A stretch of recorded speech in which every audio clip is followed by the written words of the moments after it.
The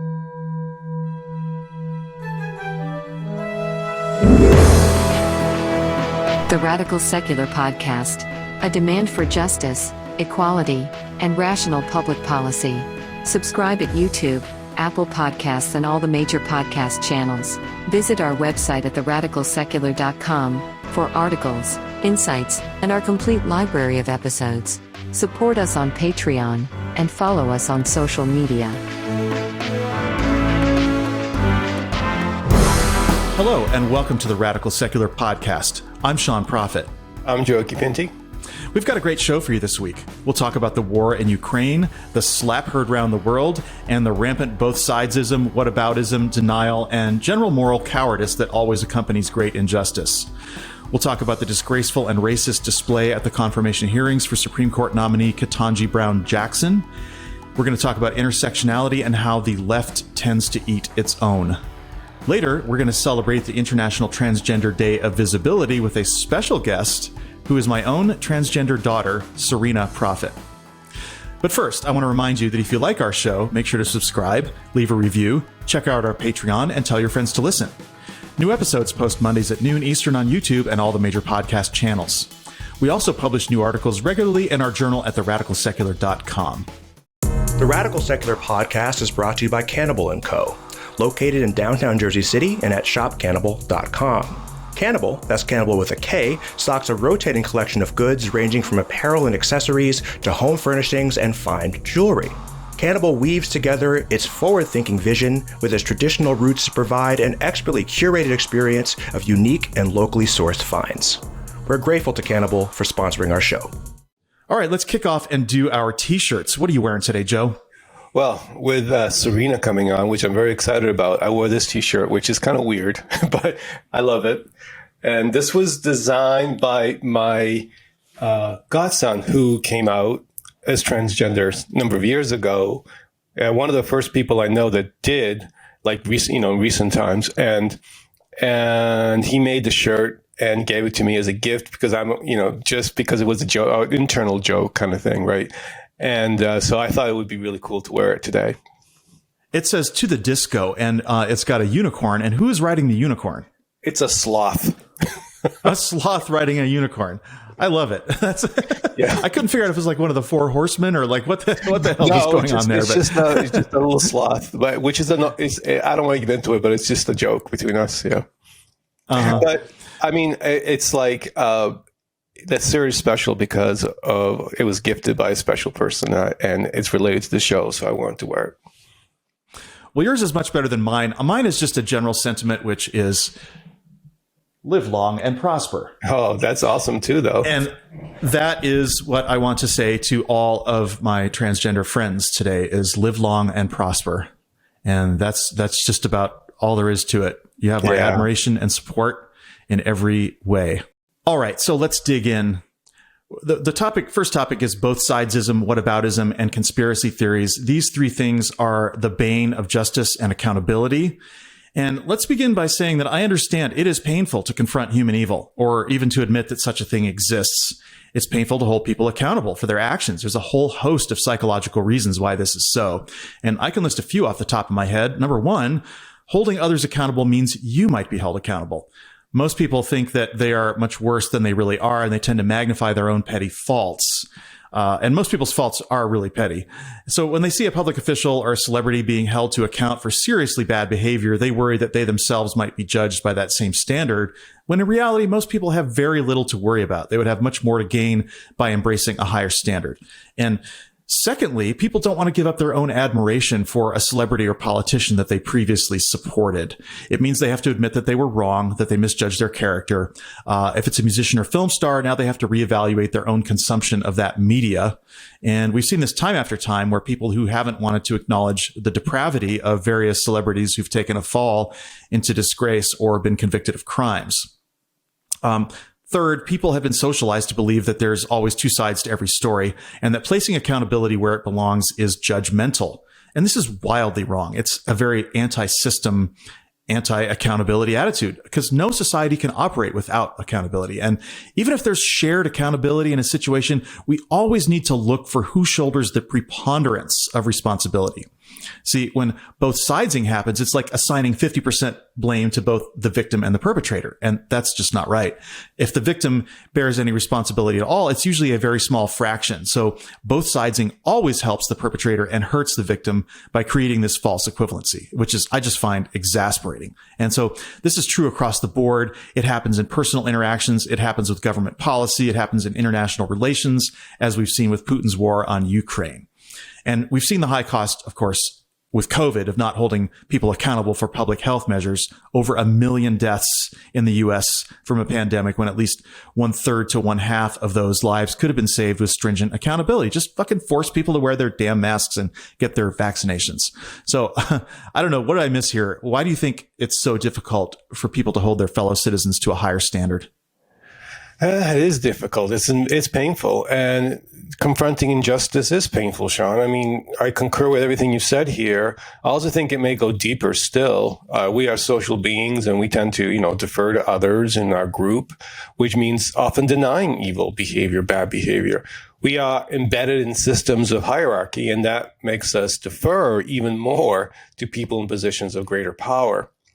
I'm sure there are always the rebels and the counterculturalists, but even there, you see the same kind of phenomena with these groups. You often see these groups who purport to fight injustice become sort of myopic about their own bad actions and accountability as well. And then it comes down to what you said in the beginning, that people will have to rationalize, and they will turn to things like bothsidesism and whataboutism and conspiracy theories, which are really, really destructive, aside from just being lazy, right? You don't have to think. If it's always going to be, both sides is 50-50, you don't have to think. There's nothing to it, right? There's no analysis.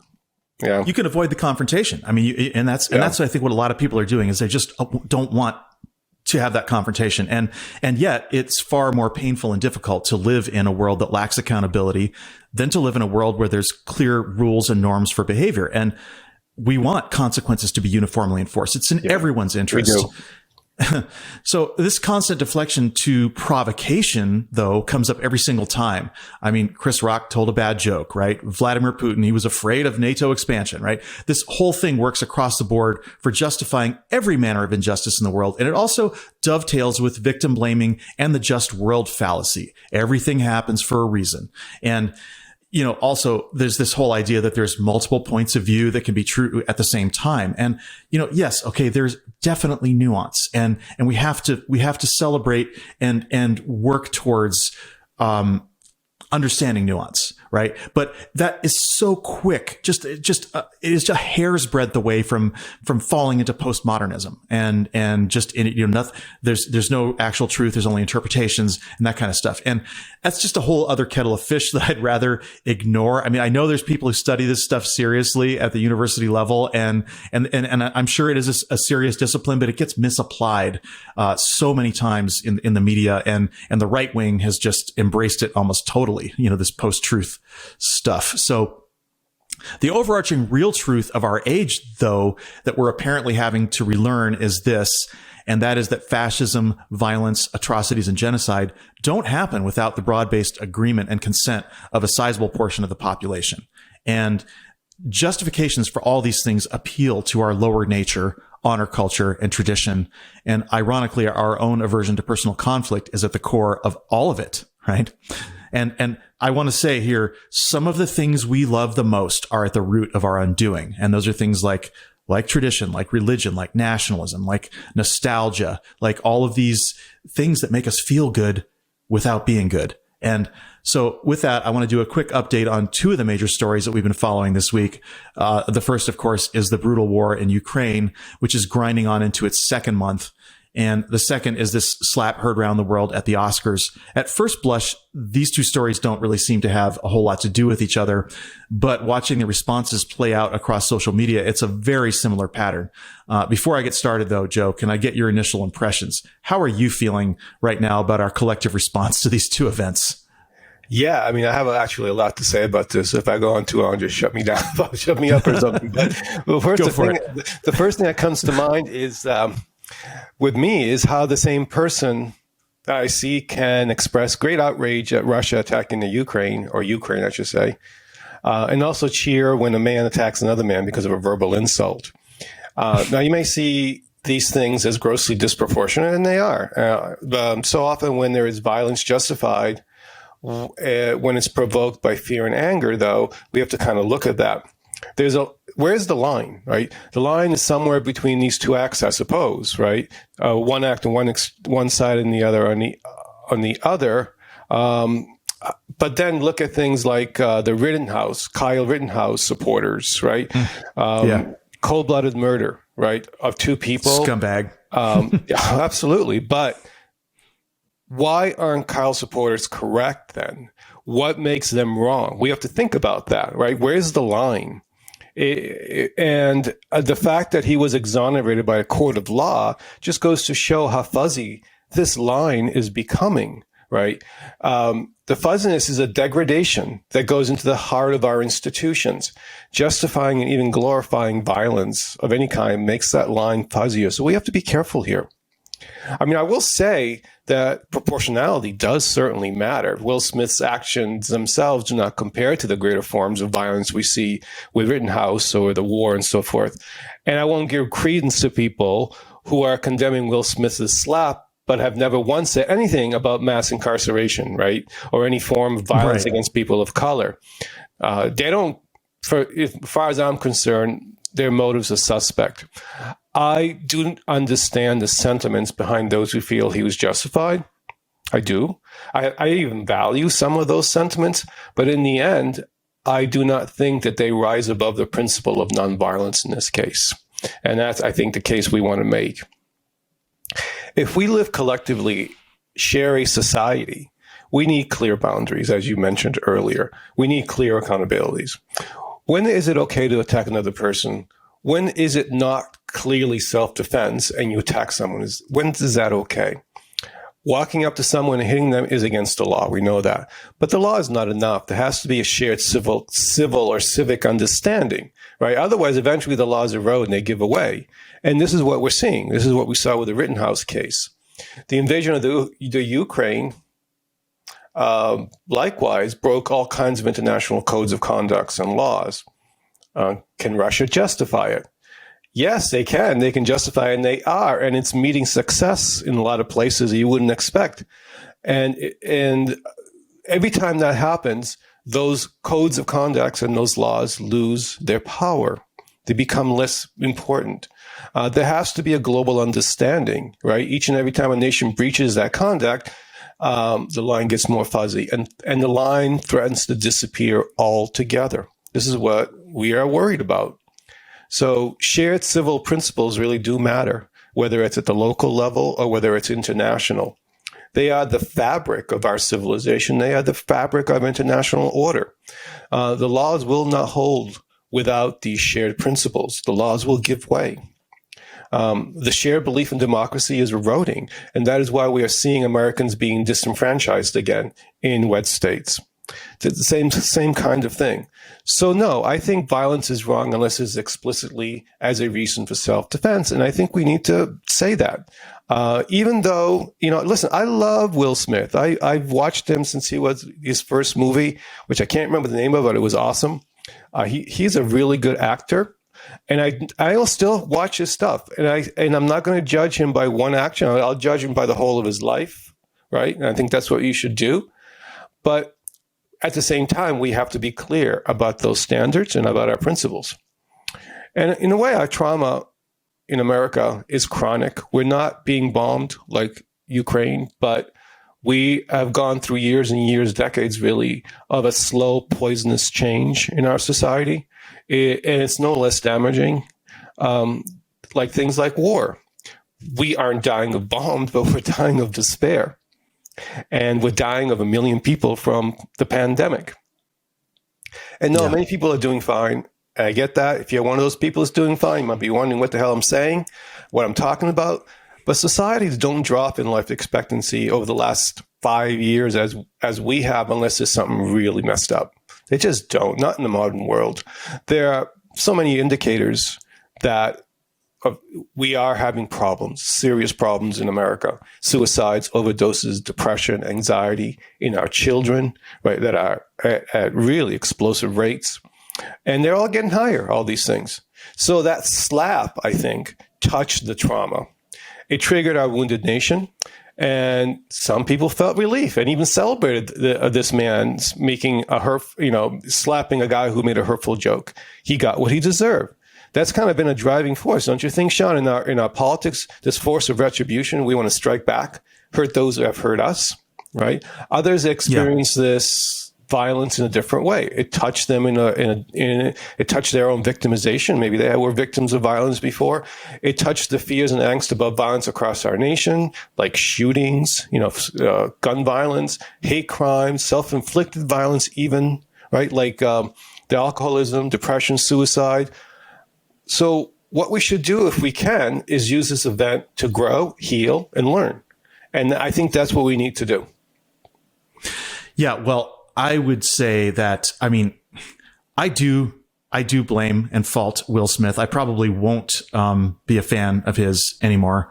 And I do want to say in his defense a little bit that I've spoken to a therapist friend of mine who we talk on Facebook a fair amount, and he brought up the issue of trauma, and perhaps Will Smith's response was a response to his own unprocessed trauma. And you touched on that in your last segment there. But at the same time, this is a man who has everything. He is, a multi-millionaire many times over. I don't know how much he's worth, but it's a lot. And he was also doing this in front of, an audience of maybe approximately 1 billion people, something in the, hundreds of millions of people anyway, watching this thing. And so the example that he set, it's so disproportionate, right? And we need to look for win-win solutions. And I think in his case, it sort of falls in the category of to whom much is given, from them, much is expected. And he let a lot of people down today. And I think it also is another one of these events that has divided the nation, and immediately people divided, into teams. And this is a very, very bad indicator of the fault lines in our society, because, and I think it's way worse than it seems. I think it's a very important sort of milestone on the way to a barbaric society. And so we have our first team who believes that, like me, that Will Smith was unequivocally wrong to slap Chris Rock. He should have been arrested on the spot or dragged out of the auditorium by security, not given a choice in the matter. And he should lose his Oscar. I think that it's a travesty. Even if he keeps the Oscar, it's always going to have an asterisk by it. And, we're hearing things like, comedy clubs having to hire more security because they're worried about people coming up and, punching comedians in the face. Right. It's like a Pandora's box has been opened here. And there's a second team, that believes that Chris Rock provoked Will Smith with his joke and that he was justly defending his wife's honor. And I can't even tell you how many liberals I've seen on there talking about how, I would have done the same thing. And, this is, he totally deserved that. And this is what you're talking about, retribution. We descend into retribution as a society, then we are not looking for win-win outcomes. It is an anti-system attitude. It is like, tit for tat. Tit for tat is even the name of a game in game theory, right? And so it's like, we are above this. We are above this as a nation, or we should be. Apparently we're not. But there's the third team that just, they're the laziest of all and the worst of all. And they're the conspiracy team that believes the whole thing was staged. And I can't even engage with that. If it was staged, why was there a need for an apology? Even as weak as Will Smith's apology was, he admitted he did it and he admitted it was wrong. So, but the template of this response is almost identical to the response that we see in America to every injustice, from the depravity of the Trump years, victim blaming immigrant children, for example, to the Ukraine war, to 9/11, like the Muslims felt oppressed and so they could attack our buildings, right? Sandy Hook, even, the truthers and the deniers, and saying it was staged, and the crisis actors. We've lost the ability as a culture to deliver a clear verdict on absolutely anything. Every atrocity, no matter how bad the damage or loss of life, has its defenders or deniers. Or people, the evidence is right on video, right in front of their eyes. Think about the George Floyd murder, right? Or Ahmaud Arbery. Right. Everyone saw these murders, and and it still took monumental effort to put those people in jail or the cops in jail. What hope do we have of restoring justice if people routinely can't even agree on what happened or what it means? Well, we don't, honestly. As I said, principles matters, and so does truth. There's no chance for justice and accountability otherwise, right? Most people are now focusing on the fake news, all truths as the great problems in our society, and they are. But so is this disintegration of the social contract. It's a constellation of beliefs about how people should conduct themselves. It is not part of a social contract to use violence on our fellow citizens to resolve problems or disputes. Apparently not so much anymore. And other considerations can take priorities. As you said, it becomes fuzzy, becomes unclear. We rationalize, we equivocate. And it absolutely, as you said in the beginning, nuance, processing, interpretation, all of that is important, but it has to be done in the right context. And we also have to keep our principles clear. And we need to talk about, the fact that we're losing that clarity, and we are. And for reasons that are across the board. You mentioned some of them earlier, with postmodernism and so forth. If we believe that MLK said the arc of the moral universe bends towards justice, we must also believe that it does so because we are bending it towards justice. And that's why we have to adhere to those principles. Language is metaphorical, I get it, and we don't always use the terms that way. So if people say that, it doesn't really bother me because maybe they're just saying it metaphorically as a way of honoring MLK or whatnot. But the principles still stand. There are many other more explicit things. I sometimes feel like I don't want to get into that narrative stuff because there's so many other things to talk about. I do have to admit, though, that, I thought it the same as a slap in the first. I don't want to get into it. There's more things to worry about. But these things have a way of sneaking up on you, right? I mean, like you ignore them, but they accumulate. And at some point you have to take a stand. After reading David Graeber's book, like we're reading because we're going to do a show on it, it's a great book, The Dawn of Everything. To me, it's much more apparent now that humanity can take deep plunges into injustices that can last centuries or thousands of years. There's no guarantee that social progress will just simply continue. We have to work for it, and it's hard, and we're working for it now, even though it's painful to take a stand in this issue because it causes a lot of stress and division. It's also the work we need to do. Absolutely. And I think I almost like, as you're talking about this MLK thing, and I know we went back and forth on that, Christoph and I, and we've had other discussions, you and I, on other shows. And I want to we should start, call our show The Benders, right? Where are the active people in that bending of the moral arc? We are the benders, right? And so we have to be the benders. And I know that sounds like a drug binge, but it's still like, if we're going to use that quote, we have to take the active role, the active voice. And I can't stress that enough. For me, there are cultural touchstones. There are events that represent inflection points. Yeah. And, this Oscar slap was unequivocally assault and battery. The LAPD was there ready to arrest Will Smith. Chris Rock said, no, don't. I'm not pressing charges. So, that is, there's a clear, the cops already thought they saw enough. They had enough evidence to arrest him. And, I hate spending time on what seems like a triviality. We have to, because this incident is a symptom of the deeper sickness of non-accountability and barbarism that's seeping into our society like a toxic sludge. Before we move on, I want to read a quote from the response by Kareem Abdul-Jabbar, which I think is the gold-plated take on this issue. He begins, "When Will Smith stormed onto the Oscar stage to strike Chris Rock for making a joke about his wife's short hair, he did a lot more damage than just to Rock's face. With a single petulant blow, he advocated violence, diminished women, insulted the entertainment industry, and perpetuated stereotypes about the black community." Full stop. I mean, I fully agree with this, and I think it's pretty much the only take that doesn't engage in some form of moral deflection. And, Abdul-Jabbar hits all the notes there. And I want to mention also that there's already been pushback onto Kareem Abdul-Jabbar from others in the black community. And Karan Phillips of the Baltimore Sun claims in Deadspin that, Abdul-Jabbar is old, out of touch, punching down, and pandering to white expectations that the entire black community should be judged for the actions of one person. And also that, like you said, that Will Smith shouldn't be judged for a single action. And maybe he shouldn't. I mean, I don't know what the ultimate verdict is going to be here. I just want to see something. And, but the part that when Karan Phillips really screwed up here when he said that Jada Pinkett Smith shouldn't be, quote, required to be the butt of someone's terrible joke and an unpaid prop for the public's entertainment. I mean, holy living fuck. I'm sorry, but no one said that Jada Pinkett Smith had to be happy about that joke. That is not the issue. Okay. The central issue here is the barbaric escalation from words to violence in front of a global audience.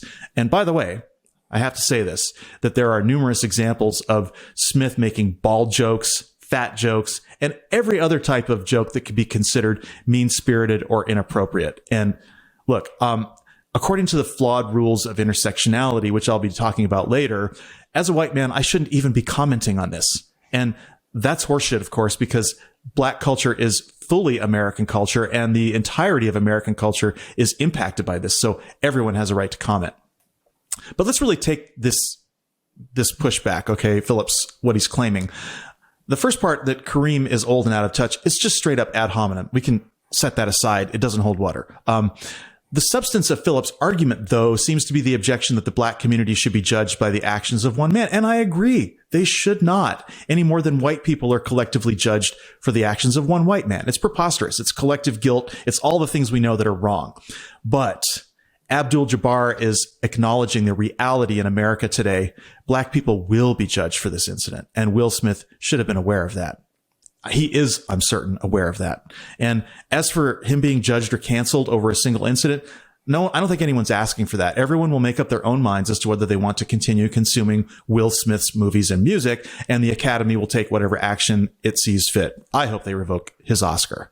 Now, let's move on. I really hope I never have to talk about this again. The reason I've spent so much time on this, what I call shameful slapdashery, is because it's the first thing that really grabbed America's attention and turned it away from the horrific war in Ukraine. And at first I was really irritated at that what I called a non-controversy was taking people's attention away from more important matters. But then I realized that the exact same template of responses has been washing through social media channels about the Ukraine war over the past month.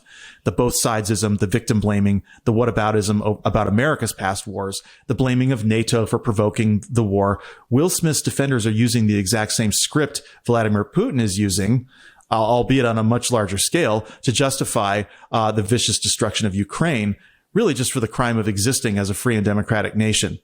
And about that, I sadly also lost a friend this week who was a former guest on the Radical Secular. He's fallen prey to Russian propaganda, and I can't and won't stomach anyone who actively defends Russian aggression. I mean, what we're seeing on a daily basis is a horror show that we just haven't seen. And it's unclear to me how Russia's unprovoked atrocities can garner any support whatsoever among people of conscience. But I guess that's really why there's a war, isn't it? If only Russia's defenders could be forced to experience this situation on the ground, the hunger, the rape, the starvation, the destruction of medical facilities. I mean, how can anyone justify this? But what it comes down to, I think, is that people are long on rationalization and short on empathy. And I just wonder if you have any more thoughts on any of this.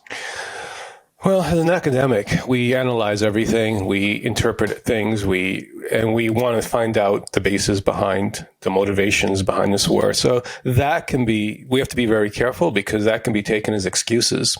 And often are. Our comments are expropriated by those who want to make excuses, right? Like, early in the climate change issue, scientists would say, we can't prove this or that because scientifically we don't have all the evidence yet.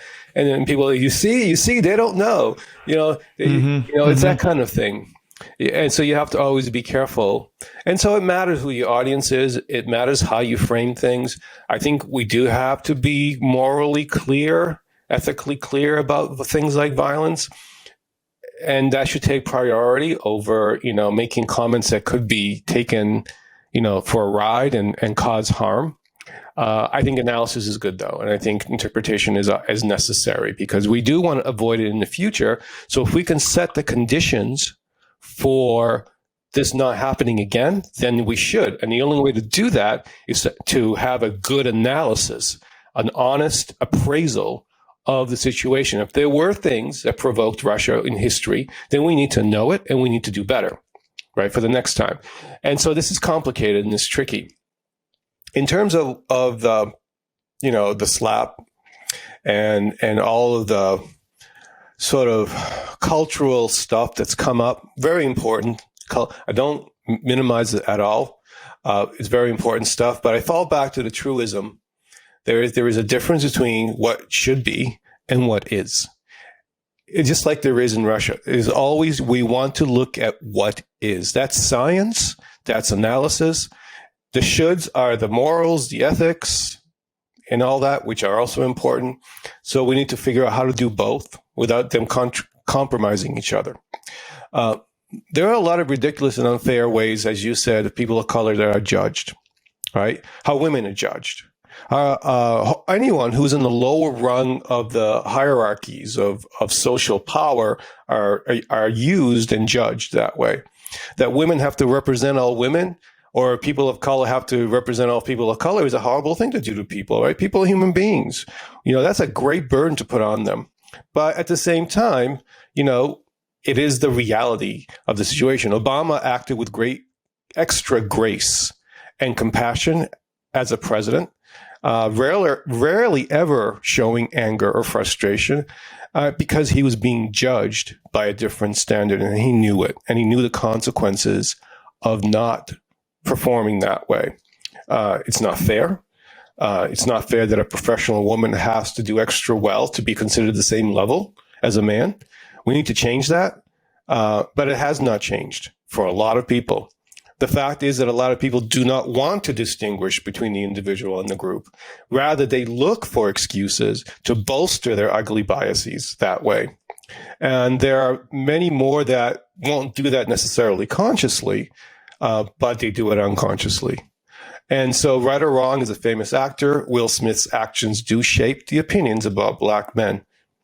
They just do.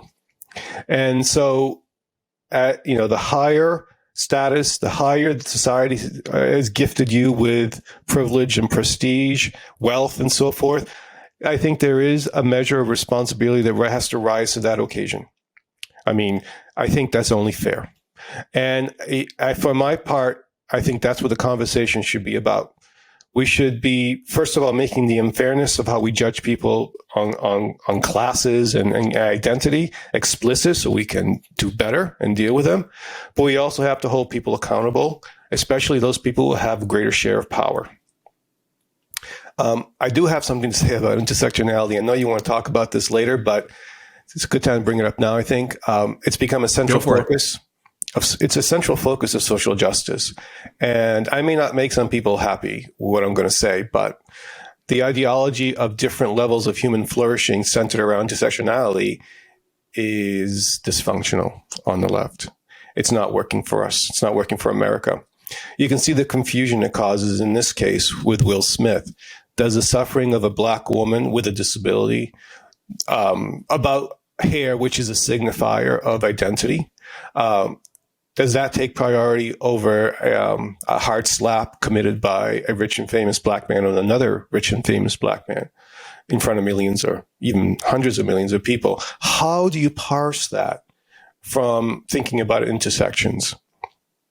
Who has the right to speak about what happened in terms of these intersections?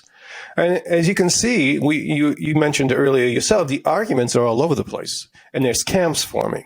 Right. And that's to be expected. And then we passionately fight about it and we separate ourselves about it. And that's dysfunctional. We have to come together. Intersectionality itself isn't wrong. It's a very important concept. What we can measure is how different traditionally marginalized experiences intersect with power and then in chances in life. We can hold people accountable on that basis. For discrimination, for greed, for looking down at others, for punching down, all of that stuff. but it is most often not being applied that way. What we need to think about is who has agency, who has power, how are they using these things to hurt other people? These are the intersectional questions we need to address. This should be the focus. This should be the focus of the left. We need to use successful narratives to deal with social justice. For my part, what I try to do is acknowledge the real injustices and the frustrations that traditionally marginalized people feel. I try very hard to empathize with it. What is also very critical is to use narratives that build bridges, to organize, to unite. The need for collective action and good strategy could not be greater today. The game of power cannot be ignored. This narrative about intersectionality is a real problem. Yeah, it is. And it came up for me when I was talking about Kyrsten Sinema. But I want, before we go into that, before I give my whole response and elaboration on what you just said, I want to just briefly touch on the sliming of Ketanji Brown Jackson. Okay. Because I think important. It's another terrible example of an injustice, because we have this person who did everything right, was wildly successful, and is esteemed, in everything she's ever done, and she's being hauled up in front of the Senate and treated shamefully. I mean, and she is set to become America's newest Supreme Court justice, and it's sad for me that her appointment isn't going to shift the ideological makeup of the court. She's probably not going to be writing too many majority opinions, which is, we need. We need to hear from someone like her. But we've got this 6-3 conservative court. But still, the appointment is a matter of principle, and it's another promise kept by President Joe Biden to nominate a black woman to the highest bench. And so I'm extremely excited this is happening. It's historic. What's not clear is why Republicans put up such a fight when it's a liberal justice replacing another liberal. But they did, and it wasn't a fair fight. Jackson is eminently qualified by any standard, having already been confirmed 3 times by the U.S. Senate with bipartisan support and serving 10 years on the federal bench, right? So why are we even having hearings? She's already been confirmed. She's a Harvard grad, cum laude, by the way, and former editor of the Harvard Law Review. Her accolades are too numerous to fully list here, but she's received the support of labor unions, including the famously conservative Fraternal Order of Police. In other words, if she were white, she would be a slam dunk. And instead, a rogues gallery of Republican senators grilled her for 3 days using demeaning and thinly coded racist language. Notably, Lindsey Graham, who had previously voted to confirm Jackson, suddenly attacked her with a shocking ferocity. He accused her of being lenient to child molesters, which is bad enough, but he also browbeat her, interrupted her repeatedly, and used her as a punching bag to air past Republican grievances. Not to be outdone, Ted Cruz harped once again on the old Republican brickbats about critical race theory, affirmative action, and gender ideology, and he flashed a children's book called Anti-Racist Baby, as if that were a bad thing. Or we anything want racist at all. Babies, man. Yeah, let's have racist babies, right? Okay. As if this, but it's also not relevant to the confirmation of a Supreme Court justice. No. She didn't write the book. She had nothing to do with it. So, but the crowning insult came from Senator Marsha Blackburn, who asked Jackson to define the word woman, if you can even imagine. A loaded question baiting her into taking a position about transgender rights. Jackson did not take the bait, saying, "I'm not a biologist." And this topic obviously deserves to be treated with nuance, which wasn't anywhere found in the Republican line of questioning. It's just hard to imagine it at all a greater travesty than a female senator asking a female Supreme Court nominee to define the word woman. I mean, what an insult to all the women who have sacrificed to get both of those people into those positions. What did you make of that spectacle, Joe? Well, this is just classic behavior by the religious right in particular, the right in general, but particularly the religious right. They will employ notions of perversion and obscenity as strategies of power, whether that's about, child molesters or transgender. That's their shtick. There's a whole cult, right? QAnon, that's developed around it. And honestly, the entire Trump cult, you can say, has done the same. The treatment of Ketanji Brown Jackson in the nominee hearing resonates with scores of anti-LGBTQ plus laws being passed in red states. It's the same. And we can go back to the last show we did and talk about, the connections between the war in Ukraine and this narrative. This stoke out perversion, this get rid of, this let's go and destroy anything that's perverted in our society mentality, this sort of like crusade, is really medieval. It's the same impulse that inquisitors used, to do their devastation. The same thing with the Nazis. The Nazis used the same rhetoric.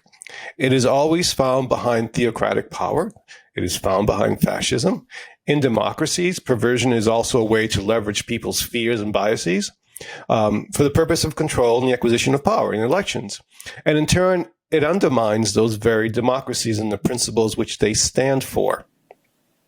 Yeah, I mean, this whole thing about not, being too lenient or whatever. I mean, there are sentencing guidelines for people, right? I mean, a lot of people, and there could be an argument made that child rapists, maybe, should get the death penalty or something. I mean, it's a very heinous crime. And so it's easy to demagogue on that crime. I'm not making the argument, by the way, that they should get the death penalty. But what I am saying is that it is a very emotionally galvanizing issue that is super easy to just to demagogue and you were going to let these people go, basically when she was really in reality handing down like 10-year sentences or 15-year sentences or whatever. So I just have a couple more observations culturally, because I thought it was very notable in contrast to the Oscars to see Ketanji's husband, Patrick G. Jackson, offering his wife quiet comfort throughout this whole shameful proceeding. And this is a man who had every reason to want to vigorously defend his wife from a torrent of verbal abuse. And he did not punch or slap any senators. Imagine that. I just all you people out there who think that, Will Smith was defending his wife's honor. What about Patrick Jackson, man? Yeah. Yeah.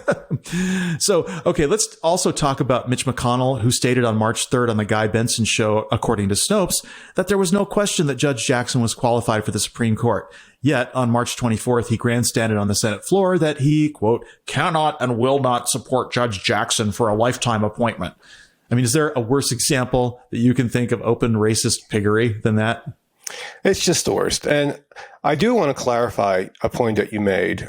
These Republican senators, Graham, Hawley, and so forth, they went after Judge Jackson for these supposedly weak sentencing decisions involving child sexual images that you mentioned. And they were, like I said, they were playing to the QAnon madness. But Judge Jackson's sentences were in line with other federal judges, and a lot of it was just bullshit. Right. Yeah. The sentencing guidelines were from the 1980s. They were created. They were stricter. They were beefed up guidelines, and they were created, based on the crime committed. So the history of the defendant, the other factors and so forth. But the basis for ratcheting up the punishment was the volume of images received or transmitted. Right. So that played into the severity of the sentence. But this was during the age of snail mail. Right. And on the internet, with one click, you can receive and distribute images thousands, if not hundreds of thousands of times faster. And so Judge Jackson was involved in updating them to make these laws rational and fair. And that's what they were harassing her about. The GOP attacked based on a mass incarceration logic. And we've had enough of that, right? Blindly throwing people in prison. And that's against our Constitution. Whole other topic, but these guys are in the pockets of the private prison industry. There's that too, right? But it's just barbaric. It's brutal logic that no one in a democracy that has rights should tolerate, right? The GOP is not only being racist here, which they are, they're being medieval hacks. No one should take them seriously. And the fact that much of the country does take them seriously is a real testament to our decline. Jackson acted wisely and with distinction in this case, and I want to make that clear. Absolutely. Well, I'm glad that we took the time to talk about this, because it was just, as this was going on and I'm seeing this shit show, it was just making my blood boil. I mean, I don't know how else to say it. I mean, when I see, an American who has overcome all of the obstacles that Judge Jackson has overcome and conducts herself with grace and skill and wisdom that we desperately need. And I see her treated like that by these hacks. I mean,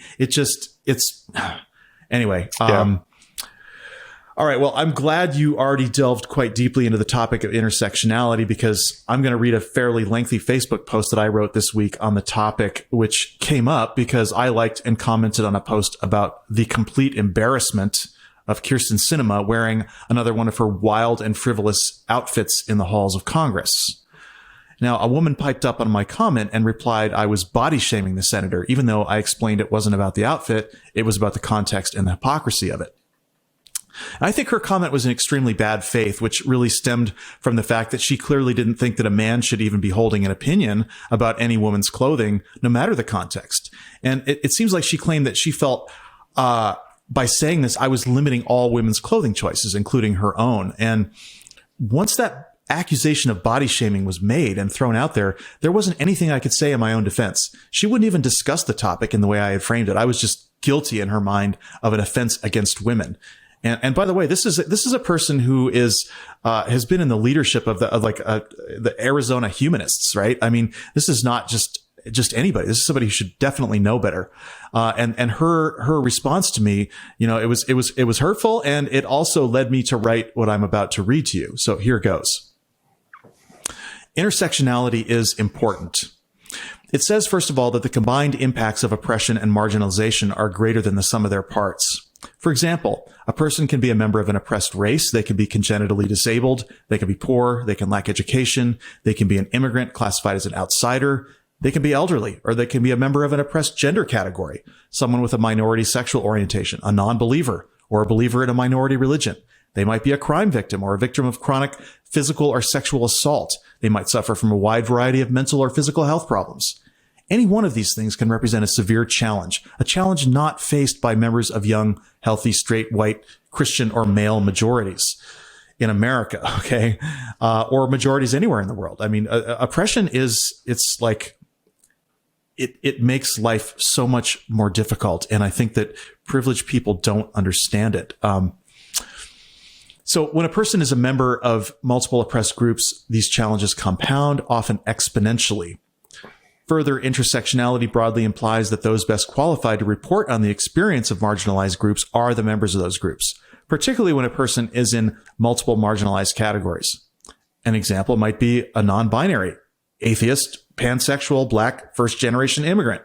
I mean, that person's experience is so far removed from the experience of white, straight, Christian, male American citizens as to render each almost incomprehensible to the other. But there are more subtle gradations. For example, white straight males such as myself have every possible privilege in the United States. But I'm also an atheist and a democratic socialist and the child of cult leaders, which renders me potentially unelectable were I to run for public office. And in a wide range of places in the country, it renders me unemployable unless I were able to conceal my political and religious beliefs and my past. So in no way am I saying that this means I'm oppressed in the same way as those in marginalized communities. I guess discrimination against atheists and liberals is a form of oppression, but it certainly doesn't rise to the level of what many other groups experience in the US of A. I'm just pointing out that when you really examine the concept of intersectionality, the Venn diagrams get so deep as to render us all in some way unique in our experiences. So the goal of intersectional analysis must be to reach an understanding of people who have very different experiences and life circumstances than yourself, to be able to engage in perspective taking, to imagine yourself in their shoes. This takes some work. People tend to be incredibly self-justifying in their perspectives, magnifying their own struggles while discounting the unique struggles of others. By listening to the perspectives of those in marginalized groups, particularly those with multiple intersections, people not in those circumstances can gain a greater sense of what kinds of policies, norms, and ethics would lead to improvements for those marginalized groups. This is an important mission, full stop, for intersectionality. Okay, but there is a sort of mission creep with intersectionality, and that is to make the terrible assumption that whenever some issue arises that impacts intersectionally oppressed people, that those people are the only ones who should be able to speak about that issue. This has given rise to terms such as mansplaining or whitesplaining. The original meaning of those terms had to do with a less qualified man or white person explaining something to a more qualified woman or black person. Obviously, that should never happen. People who are recognized experts in their field should be given the respect they deserve on their topic of expertise, regardless of race or gender. And anyone who flaunts their racial or gender privilege to try to contradict that expert about that topic is making an utter toxic fool of themselves. But that's not the same thing as saying that members of marginalized groups are right 100% of the time. It's not the same as saying that members of dominant groups don't have the right to engage in civil discussion and disagreement about those issues. And this is my beef. This has come up recently on several occasions and represents an ongoing problem we need to address in service of the goal of greater equality and justice.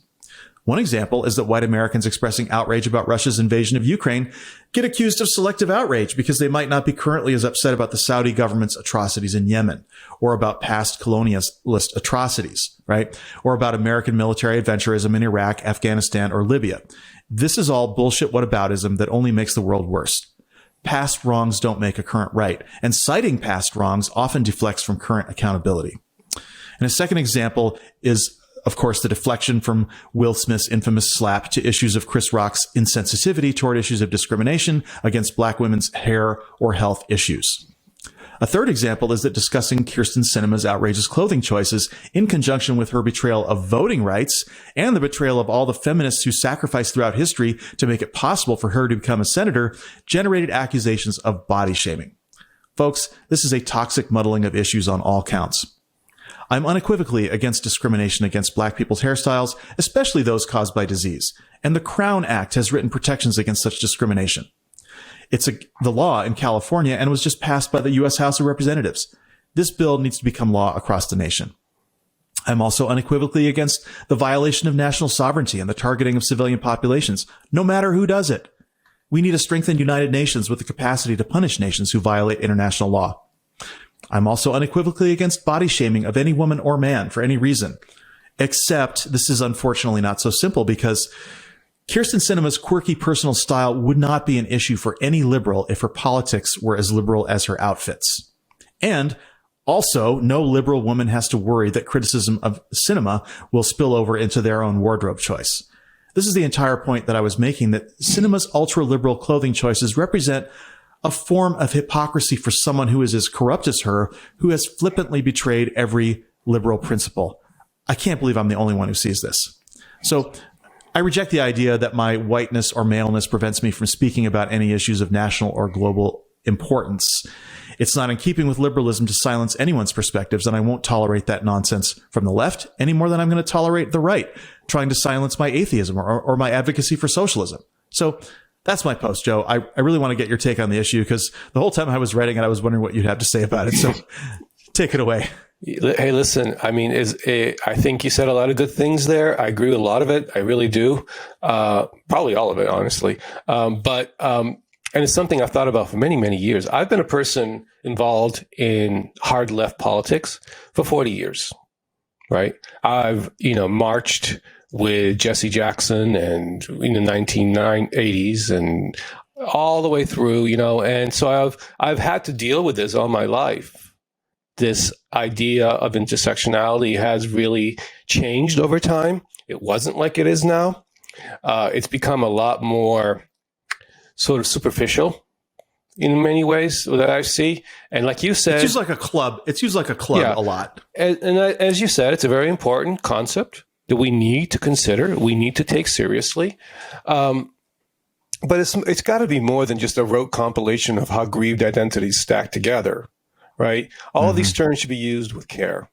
All of these social justice terms should be used with thought and with purpose. What I find really depressing is that so many of these comments by people on the left are so superficial. There's a difference between a principle and a slogan or a meme. And body shaming, for example, is a real problem.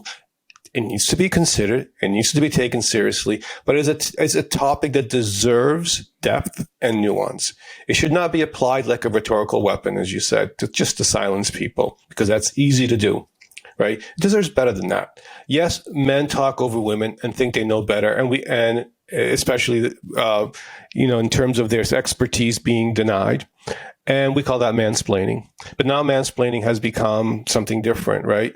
It should be just used for that purpose. It should not be used as a power play to shut down reasonable and legitimate discourse. And that doesn't help anyone, right? It doesn't help anyone. And as you can see with Will Smith's controversy, we see a lot of people claiming white-splaining and able-splaining and other forms of splaining, and they're all mad about it. And it seems to me if we just keep building these categories and then using them to declare them unassailable to anyone outside of them, understanding how others feel and that you need to be silent, that is not going to take us to a better place. If we're evolving towards a better understanding of human identity, it should not be based on exclusion. We humans do not share the same experiences. That's very true.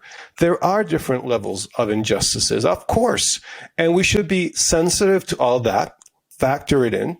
But we also are social beings with amazing abilities to be able to empathize and understand each other.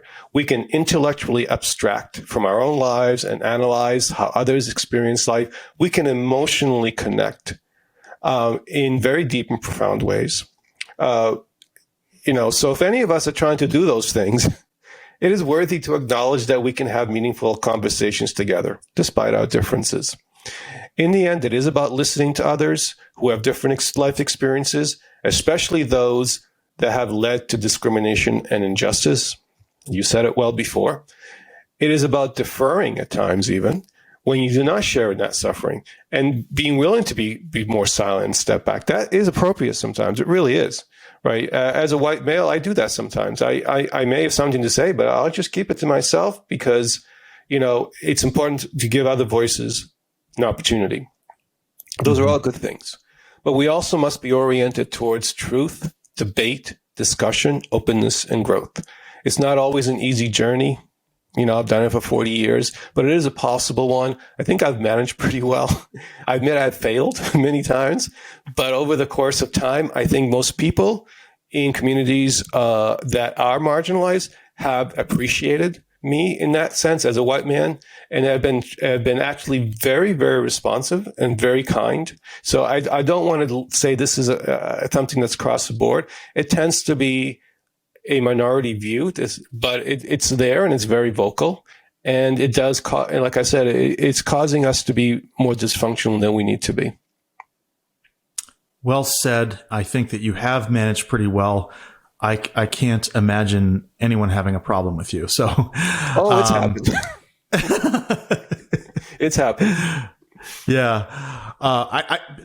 The rule for me, if I could sum all of this up, it's like build bridges, not walls. We don't need walls between each other on the left. We need to unite in common purpose. And with that, I want to introduce our guest, Sirena Prophet. She is a musician, director, motion picture editor, and computer programmer from Los Angeles. So without further delay, The Radical Secular presents Sirena Prophet.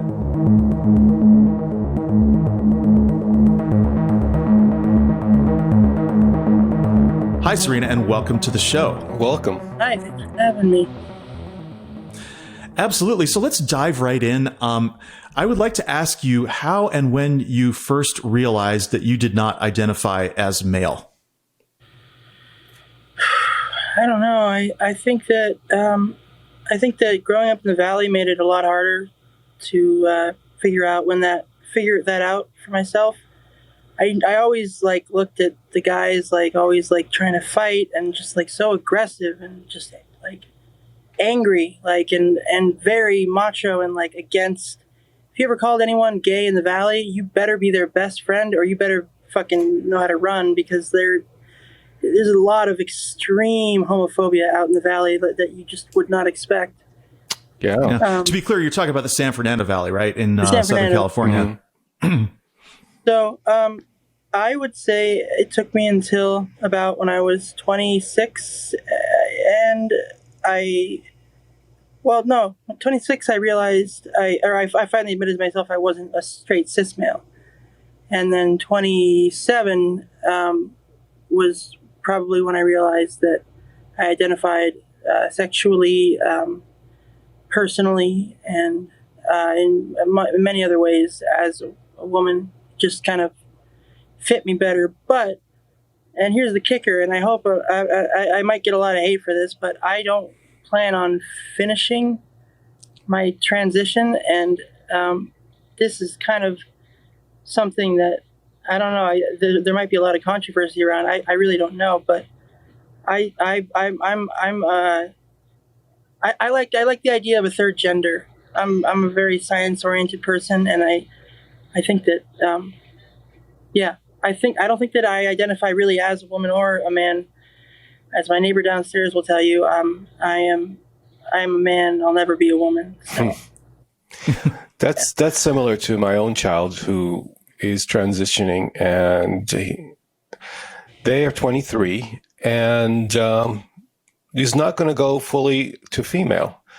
Rather, I think they see themselves as both, neither, more, different, like just non-gendered, essentially, in a traditional sense. So I don't think anything that you're saying anyone should feel anything bad about. I mean, I think it's a wonderful expression of humanity. Oh, that is actually really good news. I'm so out of touch with the world because I'm afraid of the news and stuff. Yeah. I didn't know, but I'm really glad to hear that. Well, you're not alone, certainly. I knew about your son or daughter or they, but yeah. Sorry, go on. No, I'm just saying there's always going to be, hate out there. There's always going to be people who are going to make issue of everything. But on the other hand, there's always going to be the people there that are supportive and are really just like you. And so it's just a matter of finding, the right people to have in your life. Yeah. Yeah, and I'm really just happy to have you on the show because as your father, I'm learning about all this in kind of real time, and also, the issue of name and pronouns and all of those things. It's all, it's something that, we want to get right. And at the same time it's something that I think you're probably working to figure out at the same time. Correct? Yeah. Yes, that's exactly correct. Yeah, we all are. Yeah, we all are, right?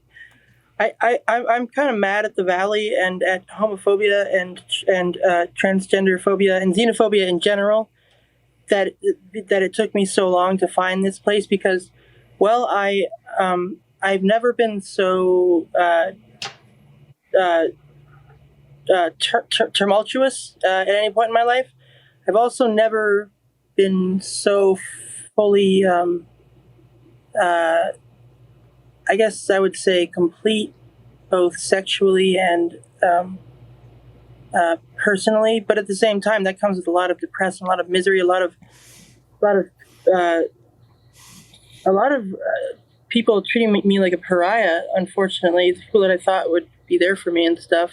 Oh, which people who consider themselves very woke, and people whose names I won't name, but they know who they are. And it hurts. It sucks. I'm sorry. I'm just totally rambling. Please.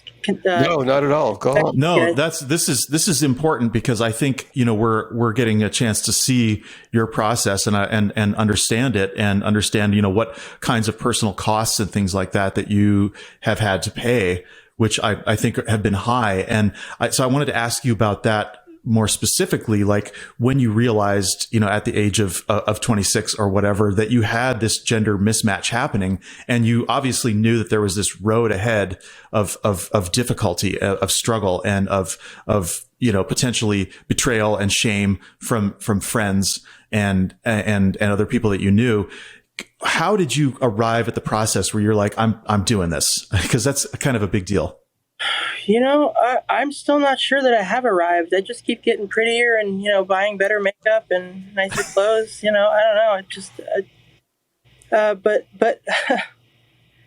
I don't know.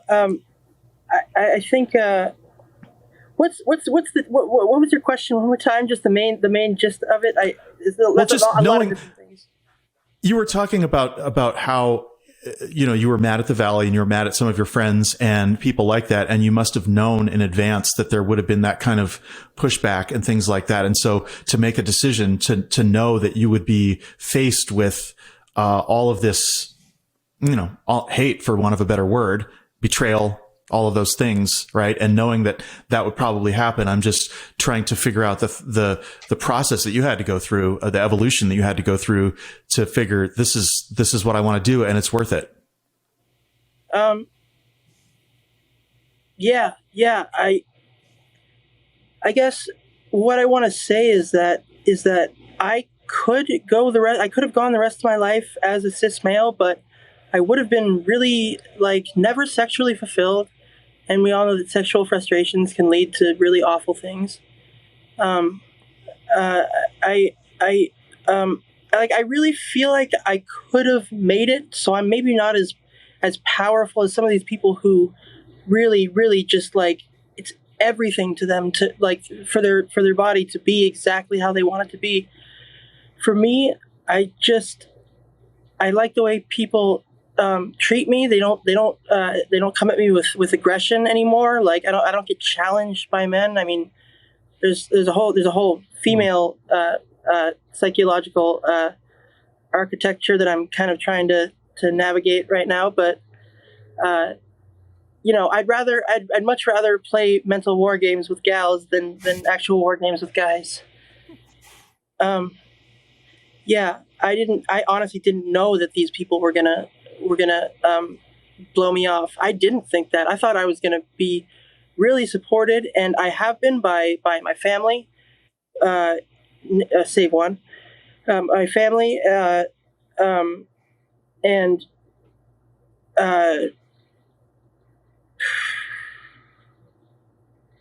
one friend. I haven't really told many people, but all the girls that I've told so far have kind of. Well, you can't get any more personal, right? And more self than this. And it is a very powerful thing to have to experience. I mean, I have not just Penn, but also I have a transgender son who I've watched struggle through it very, very close. And I've watched people really struggle with this. And it is deeply, deeply personal. And I think that's important to understand. And we have to approach it at that level. We can't just be intellectual about this, right? We have to see this as a very human and painful experience, but also a very joyous one too. And I can tell you that Penn has really come a long way, since he started to transition. And it's something that we just have to kind of struggle through, but also embrace at the same time. I give you so much credit, and you're very courageous, and you do have the support and the blessings of many people, even though there are a lot of assholes out there, and there really are, and there's a lot of dangerous assholes out there, and that all the more important reason why the rest of us have to step up. You know what? I agree with what you're saying so much on so many levels. Everything you just said, just 100% on the money. But in particular, I have seen so much support from strangers. I have been given so much support. I was on Skid Row getting into my car because I'd parked there, and I was getting back into my car, and there's homeless people all around me, and you tend to get more bigotry in the lower financial classes, and you'd think that I would have been treated poorly or something, but I actually had a couple of people approach me and say, "Hey, if anyone ever tries to fuck with you, just come to me and come to us, and we'll take care of you." It was just they basically wanted me to know that I was so not alone, and that they had my back. They didn't know me. They never were gonna know me, but they loved me and they had my back. And that was awesome. That was just, and I've had so many experiences like that have outshone. In fact, I have had more incredible experiences with people that I don't know than I have had with people that I do know, because I've had such bad experiences with that for whatever reason. Well, I that's just very powerful. And I think that understanding maybe that people who are homeless understand what it is to be oppressed. And I think that's why you're seeing more help there than you would from somebody who's like, I'm okay, I don't have to worry about anything. Right. And that was actually going to be my next question, because we were talking about, betrayal, and we're talking about the impact of friends, who you thought you could count on. But what about physical safety? And you live in Los Angeles, which is obviously a very liberal city, but there's assholes everywhere. So do you feel safe in LA? Have you experienced incidents of discrimination or hate speech or violence at all? Yes, I have, but not too. I usually kind of blend. The only problem is I'm really tall. But if I was 6 inches shorter, I don't think I'd ever experience any of this kind of like thrown at me as they're driving by kind of hate, like fucking faggot. Every person who's ever expressed themselves as anything but a cisgendered person before has heard fucking faggot screamed at them out a car window. Yeah. It's terrible. It's terrible. And that's it's fine. The homeless do seem to have like a lot more empathy than yeah. You know what? I'm sorry. You give me a lot to think about when you speak, Dad, because we haven't even we've talked a lot since I started transitioning, but this is a lot of stuff that I haven't even felt comfortable discussing with my own internal dialogue.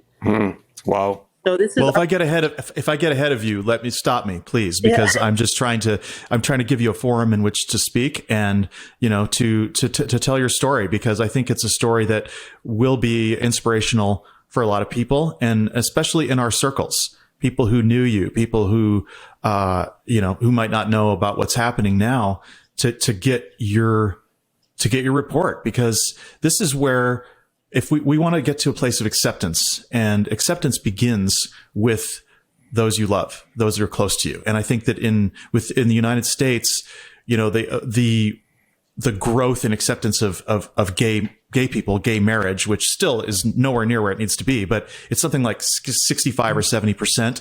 And a lot of it is because the haters had family.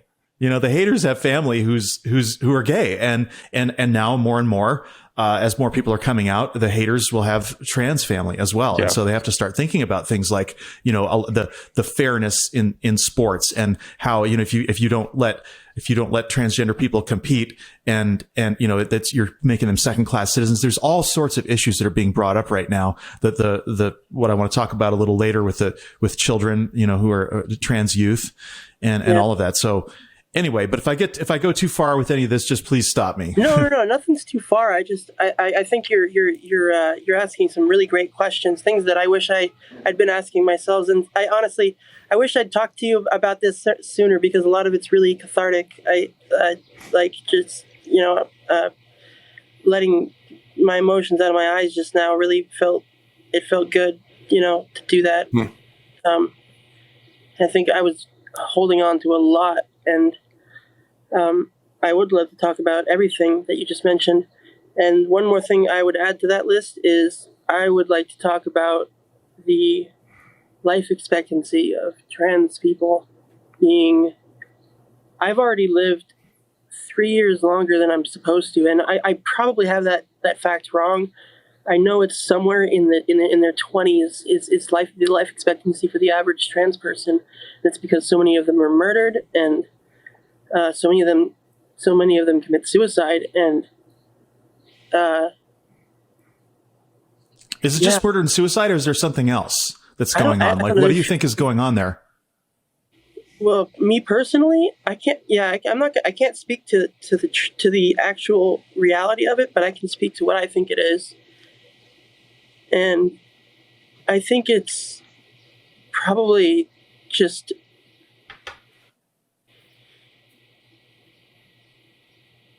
I don't think people know how powerful the things that they say can be.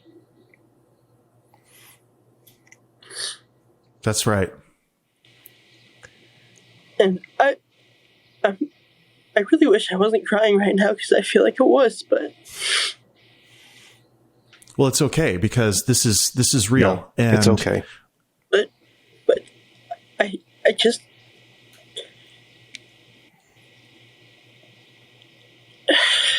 If you want to shout at someone something hateful, just say fuck you.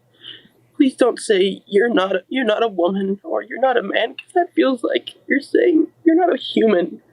Your existence, your identity isn't valid. And feeling like you're not real is the worst feeling in the world. And when you're lonely like I am, and I think a lot of trans people probably isolate themselves, I think that someone saying something like that can lead to not taking care of yourself, and maybe you have an early grave just because you die of diabetes or something, or maybe you get driven to drug use. And I mean, I just think that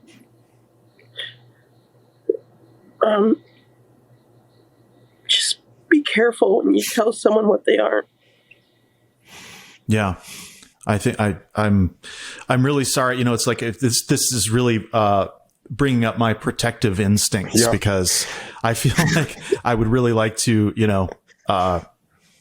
do something to people who have spoken to you in that way, because it's wrong. But I think if there's any way to sort of reframe it, it would be to understand that I think for a lot of these people who have to say these hateful slurs and express that rage, it has to do with their own insecurity. It has to do with them. They're seeing someone who's expressing themselves. They're seeing someone who is out to the world in a certain way that is courageous, and that they might not have the courage to do themselves, because that the most homophobic people are repressed gay, and I don't know if the same is true with gender, but I do know that I was reading a story the other day that was commemorating the International Day of Transgender Visibility, and it was talking about this long-term relationship that had happened between what was originally a cis man and a woman, and the cis man had it's a great story. Was going into a lot of cis men who had gender identity issues at that time would go into super macho professions like being cops or being laborers, or things that were super macho to sort of hide from their themselves. Identity, right? Yeah. So I thought that was, and then of course this person did transition later, and there's now two women who've been together for 35 years, and it's a great success story. Serena, I want you to know you're not the only person on this show that's crying. I am too. So I'm a wuss as well. We can be wusses together. But it really touches a lot of what the fears and worries that I've had about the people that I love who are. And it's terrifying sometimes. We live in such a hostile world. It's terrifying. It really is. And I can only imagine what it must feel for you and other people who are transitioning.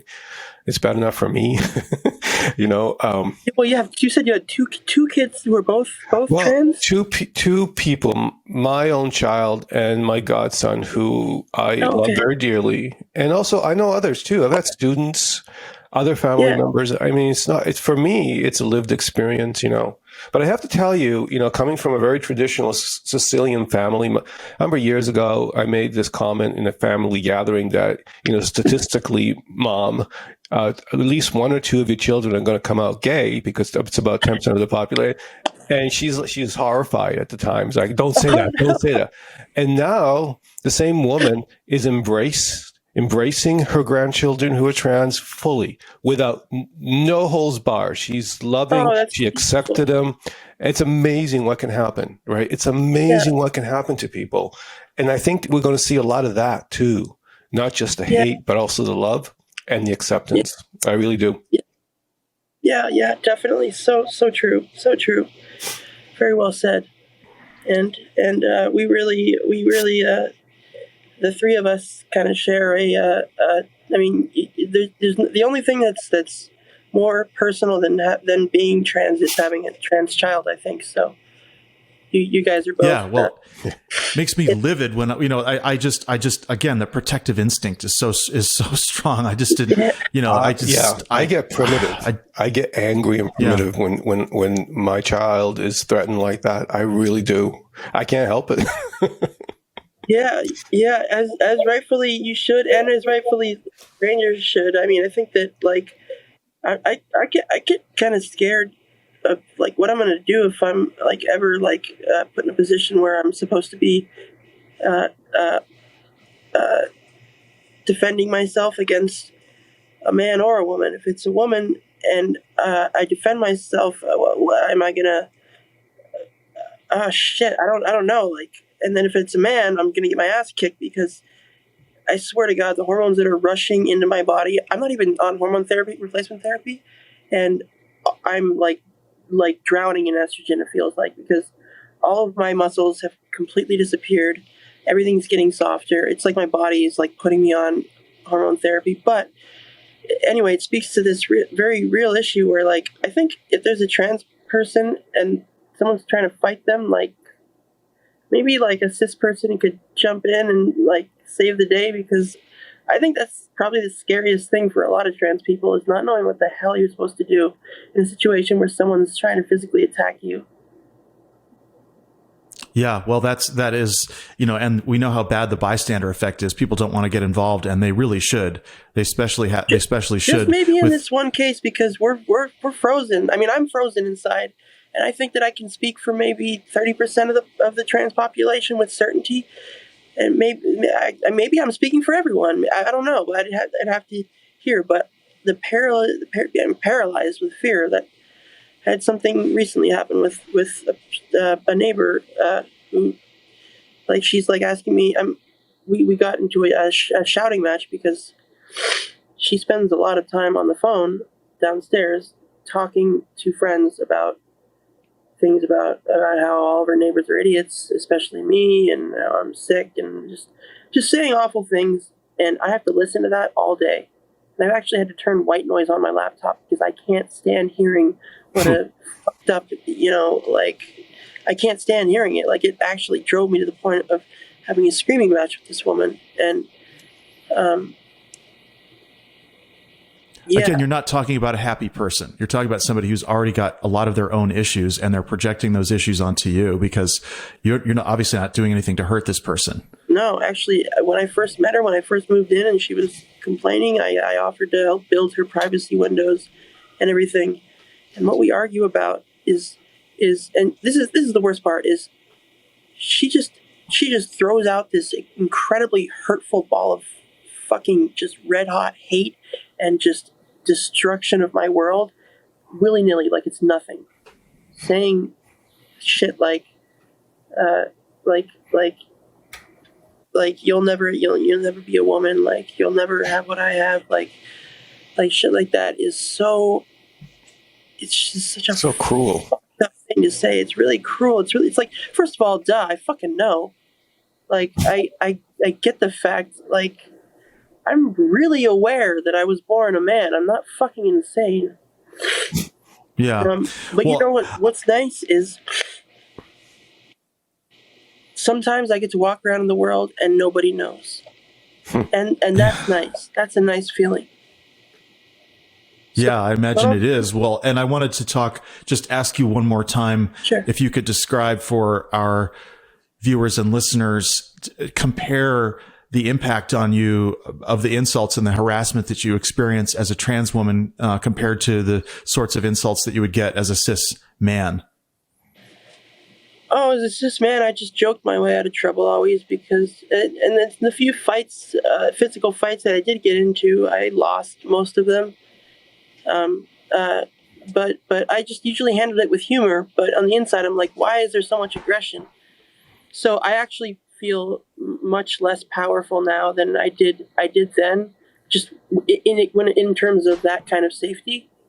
I don't know if that answers your question quite right. I'm more thinking about the impact of how, when someone, you've already talked about this, but just the crushing insults when someone says something that, like, denies who you are and goes to the core of your identity versus the, just sort of garden variety. Because I don't think that cis men can understand the impact that this has. I'm watching you and I'm listening to you, and I don't think that most cis men understand what they're doing, and I think they need to start understanding. Yeah. And honestly, the cis men, I just have had really good experiences in LA. It's surprising, but with everyone, it's women that have been really aggressive towards me. And look, I'm not going to win any popularity contests for saying this, for saying that I feel oppressed by women right now, but I do. It's just the fact of the matter. Like, I had 4 very close friends, 4 people in my life who were very close. I was either very close to or I had a very personal relationship with, and one of those 4 got the others together, like went out and took it upon herself to meet them and then come back and tell me about how they got together and laughed at me.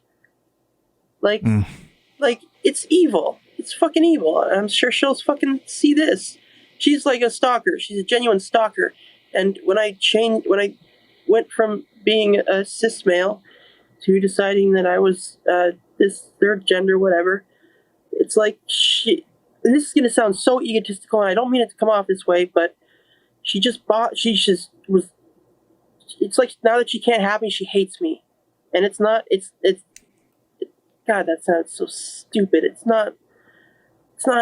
It's just like they're mad at, I don't understand why else someone would be so cruel, so fucking cruel to me just for changing. I mean, like, I don't know.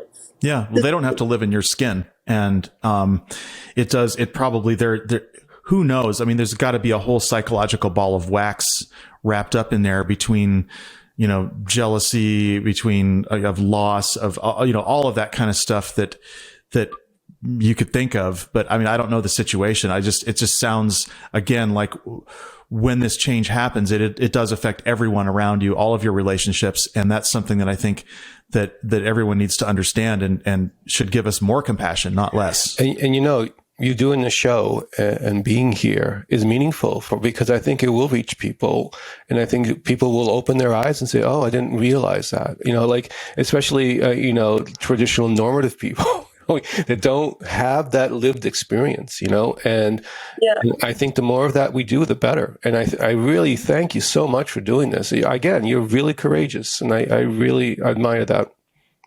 Thank you. And one, if I can say one last thing on this is the courageous thing. I so appreciate what you mean by that.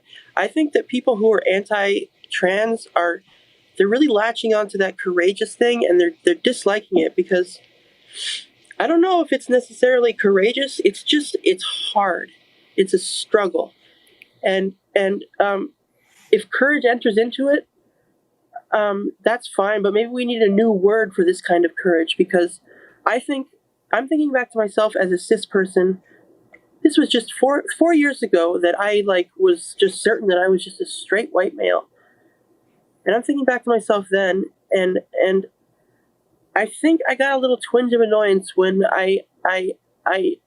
there's courage of going into a burning building, and then there's just I think strength and perseverance almost that it takes to be who you want to be. I don't know why. I think I'm kind of maybe I'm giving people ammo or something right now, but I don't feel courageous. I feel I appreciate the support, and I need it, and I love how many people have been good to me, and I hate how many people have been bad to me, but I'm inspired by the difference between those two. I've been treated well by an inspirational number of people. And I get what you're saying. I get what you're saying. Courage has got this sort of machismo thing with it, right? And but we can reappropriate the word for what it truly can mean, right? And that's courage of heart. And maybe we should use a different word. I don't know, but I think that living your life, even though you're terrified that's going to have some negative consequences, like the fear of being attacked and so forth. That's hard, like you said. But to me, it's also really courageous, whatever word you want to use. I don't know what the hell word to use, but I think perseverance is a good one, because it's going out and doing the same, being yourself, doing the same thing the next day that you did the previous day, even though you got yelled at or somebody, said something awful. Yeah. So I think, just keep doing what you're doing. Yeah. You know what? Without COVID, I never would have become sexually complete. And it's hard to, talk about with my dad on the phone, but my own personal sexuality was always very about the other person. I was very much interested in their orgasm, and mine was like, okay, well, shit. If we got to do me, then let's think what we're gonna do here.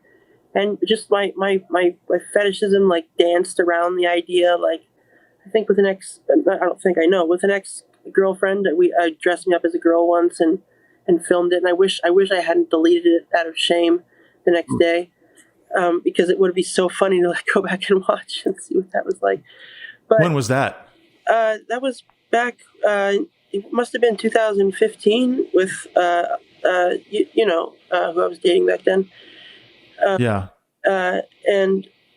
I'm not saying her name for any particular reason other than I don't know that she wants her name mentioned. Anyway. That's the other thing is I was actually, transgendered porn, or as someone who might not be as sensitive as two gentlemen like yourselves might say, shemale porn or tranny porn. And that's like that's a weird battle for me to try to fight, because I am still very much attracted to other women and trans women and men. I'm attracted to all three. It varies day by day. I think men are I'm a little bit more attracted to men than the other two groups, but it's just like by a very small amount. And some days I don't feel like that's the case either. Like I feel flipped some days. I'm very omnisexual, pansexual is what it's called. But trans porn is, damn it, I had a really good point and I lost it. Anyway. I was going to ask you anyway about your dating life. So you already started talking about it. And I'm just wondering also, I think that for a lot of people, there's a security in saying, I'm only attracted to X, or I'm not attracted to Y, and that sort of thing. And I think that again, the breaking of boundaries and the understanding that, because if you just wanted to date men, you could have been gay, and that's not what this was going on here. So I think it's a very interesting. Yeah. That's what I was trying to get it into. Yes, well, that's exactly okay. That's a great point that I'd like to just take over from. I think exactly what you're trying to say is that if I could just be gay if I just wanted to fuck men or get fucked by men, because I'm more of a versatile bottom, but I like the way I like wearing a purse. I like that I'm treated more like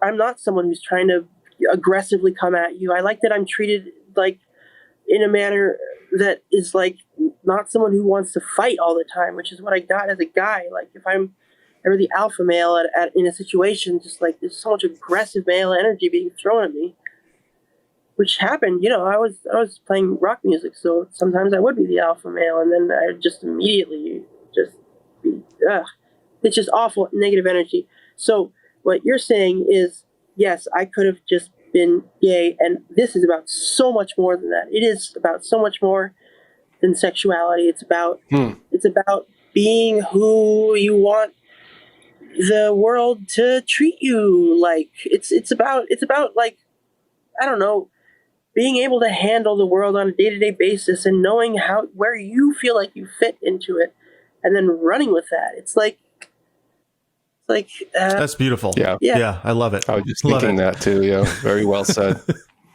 Thank you.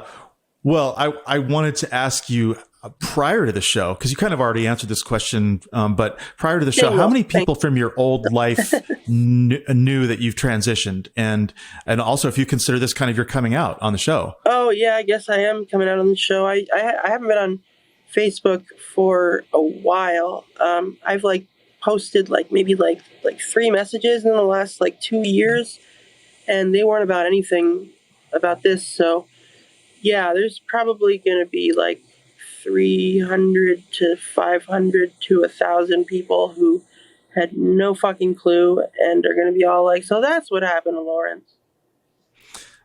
And yeah, that's going to be kind of a trip. Yeah. But I think it needed to happen at some point, and this has been so cathartic. You guys having me on, I really appreciate it. I hope it can be helpful to some people. I really hope that I'm not alone in this struggle, because I think loneliness is my biggest, one of my biggest hurdles. So it would feel nice to not feel so alone. Yeah. I mean, wow. I mean, it is. And you're not. This is even I struggle with even what to say in this show, because I know there's more than 2 people that I love that are, trans, and I'm trying to respect, not, revealing anybody before, they want to or whatever. So it's there's more people. If for whatever reason this has caught on, this has become part of our society. People are transitioning a lot more now. And, people can say it's a fad, it's a trend and all that, but I think there's a lot more to it. I really do. I think there's a lot more to it. I think that it's it may be a transition in our entire, it may be the next step in evolution, or psychological evolution for us as humans. We get to choose how violent we want to be. That's what it feels like to me. Because I never wanted to be violent at all. And this feels like a great way, okay, this is what a person from the Valley would say, oh, you're a pussy, yeah, you go out and fucking suck dudes' dicks, you fucking faggot. It's okay, that's cool. You just enjoy your macho cheese and cheese rolls, whatever. No, I hate dudes like that, and it's the whole thing about it is that at this point, in order to be a man, you need to also demonstrate the ability to be vulnerable. Yeah. And true. And that's that's a part of my identity is I don't, I fucking cry in movies. I cry sometimes when I listen to music, and I've seen him do it. I definitely to get him. Yeah. I cry when I watch Star Trek sometimes. Come on. Yeah, absolutely. So, it's if you're walling off that whole part of life, why? Why are you afraid as a man to be vulnerable, right? And so, I think and it all has to do with social acceptability, because I think for women, this is more socially acceptable. And I know you didn't go through all this just so that it could be more socially acceptable for you to be vulnerable. But I think it is key what you said there about the violence, because all the violence in the world is, the vast majority of it is perpetrated by men. We know that. Yeah. And, and war, come on. I mean, it's all fought with these, penis bombs and missiles, right? Yeah. That are going and destroying the world, right? And we're seeing that in Ukraine. Guns look like penises, just everything. I swear to God, we must be a fucking parody show to some aliens. I swear to God, South Park got it right. Season 7, episode something. Earth is a TV show. We're just a parody of ourselves. It's insane. We're just throwing dicks at each other, basically, to show how manly we are. That's what Putin is. Yeah. You're a fucking pussy, Putin. There's a new book that I can't remember the name of it. I'm sorry, but it's an anthropology book. It talks about how humans domesticated themselves by using this strategy of getting rid of all the aggressive males. It tends to be this sort of cohort of men who are very, very aggressive. And society can figure out ways of dealing with that, through sports or whatever. There's certainly better ways than just killing people, and that's what we should do. But there is this idea that, in a way, to become social, to become human, to have civilization, we have dealt with this propensity in humanity that we have these really aggressive males that just cause trouble. I don't know. I haven't read it yet, but it's an interesting idea. I And you know what? A lot of the worst of those men. I mean, I'm not saying Putin is secretly gay or anything, but what if he is? I mean, seriously. Okay, we had this guy growing up in the valley. He was. I'm not going to say his name, but if he ever watched this, he was a great friend to me growing up. But he was extremely homophobic and aggressive about it, and he fought a lot. He was one of my brother's friends. And now he's. I've heard that he's openly gay, and that's the last I heard. I think that he's openly gay and enjoying himself and enjoying life, and he has none of that anger. But I'm talking about the kind of guy who had he constantly had blood on his knuckles, like it was. Well, this is key. This is a key point, and that is that repressed sexuality only seems to come out in utter rage and violence, and that is I think that's across the board. But I would take a step back, because why didn't it come out that way for me? It came out for me in just like this secret shameful behavior of like watching trans porn and like so I want to hear. I actually want to hear your opinion on that. Why did it come out for me as not anger, but like how it comes out for some people as anger, but for others as shame? I think the distinction there is that you were involved in an introspective process, and a lot of other people are involved in a repressive process. And I think that the repression is what causes the rage to come out. Whereas if you're going within and looking into this and dealing with it internally. Yeah. I also think there's no such thing as one human nature. I think there are human natures. There are different propensities. So different men, different women are going to have different natures about this and react different ways, I think, just innately, Yeah, definitely. Well, you know what I want to do? I want to have another show. Maybe we can do it where we have Penn on as well. We have you on, and we can talk more about some of these philosophical things. I would love that. I would love to meet your child who's trans. That would be so cool to like talk about this kind of stuff with someone. Maybe it would be cool to introduce us beforehand, because I would want to sure. be sensitive to their. I know Penn would love to meet you. So that'd be great. Yeah, cool. That's a wonderful thing to do. Yeah. Yeah. Thanks for having me, guys. Really appreciate it. Yeah, we have to wrap it up for time, but I am so grateful that you did this, and I will call you Serena, even though you'll always be my Lawrence.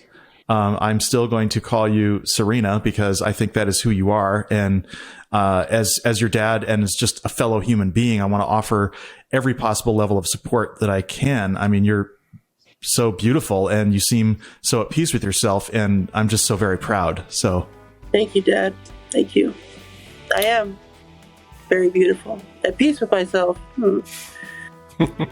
That was supposed to come off as charmingly self-basing while simultaneously cut. Thank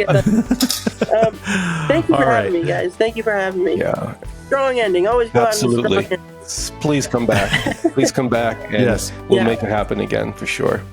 Looking forward to it.